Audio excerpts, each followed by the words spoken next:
السلام عليكم ورحمة الله وبركاته. بسم الله والحمد لله والصلاة والسلام على حبيبنا وأسوتنا وقدوتنا وشفيعنا رسول الله صلى الله عليه وآله وسلم. تعالوا نستقبل النبي صلى الله عليه وسلم وهو عائد من الطائف. تعالوا نعرف بعد ما نصلي على حبيبنا صلى الله عليه وآله وسلم.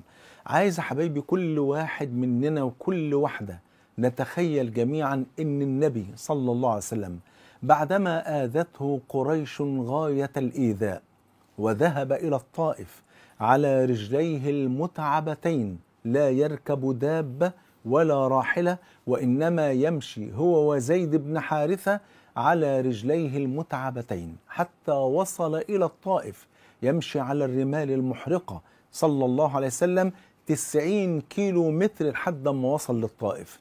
فلما وصل إلى هناك وعرض عليهم دعوته صلى الله عليه وسلم، لا يريد منهم دنيا ولا ملكا ولا مالا ولا جاها ولا أي شيء سوى أن يأخذ بأيديهم إلى جنة الرحمن سبحانه وتعالى، فرفضوا دعوته بل وآذوه أشد الإيذاء، حتى وصل الأمر أن سلطوا عليه سفهاء القوم ليضربوا النبي صلى الله عليه وآله وسلم بالحجارة حتى نزف جسده الشريف صلى الله عليه وسلم بالدماء.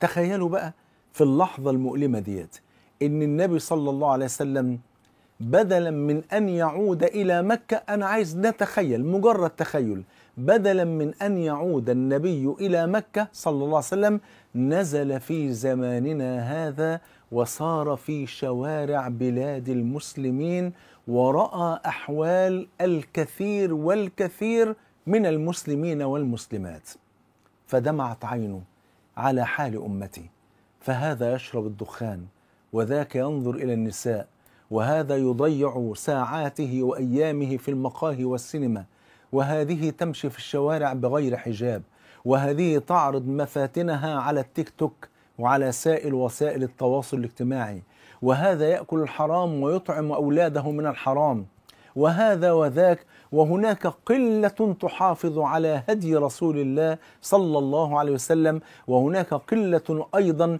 تحافظ على سنة رسول الله صلى الله عليه وسلم. فدمعت عين النبي وكأنه يقول: لقد بذلت من أجلكم كل شيء وتحملت الألم والأذى من أجل أن تكونوا مسلمين، فهل هذا جزائي أن أراكم على تلك الحالة؟ أنا عايز نتخيل الكلمات ديت. بالله عليكم لو استحضرنا هذا المشهد المؤلم، ألا نشعر بالخجل أمام رسول الله صلى الله عليه وسلم؟ بل إنه إذا قامت القيامة وذهبنا لنشرب من حوض النبي صلى الله عليه وسلم وكنا بعيدين عن هديه وسنته وأخلاقه صلى الله عليه وسلم، فأردنا أن نشرب من يده شربة هنيئة مريئة لا نظمأ بعدها أبدا فلم يسقنا، فكيف يكون حالنا؟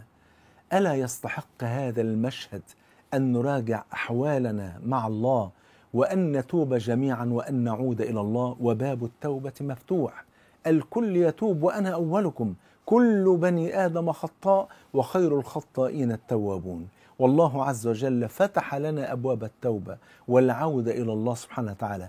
قل يا عبادي الذين أسرفوا على أنفسهم لا تقنطوا من رحمة الله، إن الله يغفر الذنوب جميعا إنه هو الغفور الرحيم. قال جل وعلا: إلا من تاب وآمن وعمل عملا صالحا فأولئك يبدل الله سيئاتهم حسنات وكان الله غفورا رحيما. حتى الكفار والمشركين فتح الله أمامهم باب التوبة ولم يقنط أحدا من رحمته. قال جل وعلا لحبيبنا صلى الله عليه وسلم: قل للذين كفروا إن ينتهوا يغفر لهم ما قد سلف. قل للكفار والمشركين إن ينتهوا عن الكفر والشرك ويدخلوا في رحاب الإسلام والتوحيد ويشهدوا أن لا إله إلا الله وأنك رسول الله صلى الله عليه وسلم، يغفر لهم كل الذنوب الماضية بفضل الله سبحانه وتعالى. والمولى عز وجل يقول وبه أختم في الحديث القدسي الذي رواه الترمذي بإسناد حسن، قال جل وعلا: يا ابن آدم إنك ما دعوتني ورجوتني غفرت لك على ما كان منك ولا أبالي. يا ابن آدم لو بلغت ذنوبك عنان السماء ثم استغفرتني غفرت لك على ما كان منك ولا أبالي. يا ابن آدم لو أتيتني بقراب الأرض خطايا ثم لقيتني لا تشرك بي شيئا لأتيتك بقرابها مغفرة.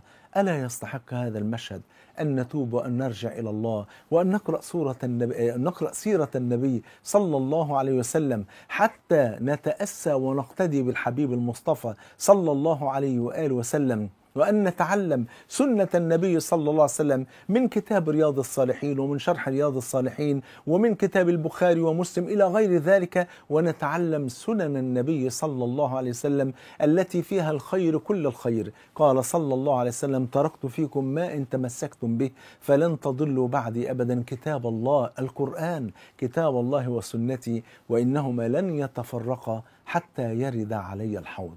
أسأل الله عز وجل أن يرزقنا وإياكم توبة نصوحا ترضيه عنا، وأن يجعلنا من أتباع النبي صلى الله عليه وسلم حتى يفرح النبي برؤيتنا عند حوضه الأنور صلوات ربي وسلامه عليه. جمعني الله وإياكم مع الحبيب المصطفى صلى الله عليه وآله وسلم في الفردوس الأعلى. بحبكم في الله، والسلام عليكم ورحمة الله وبركاته.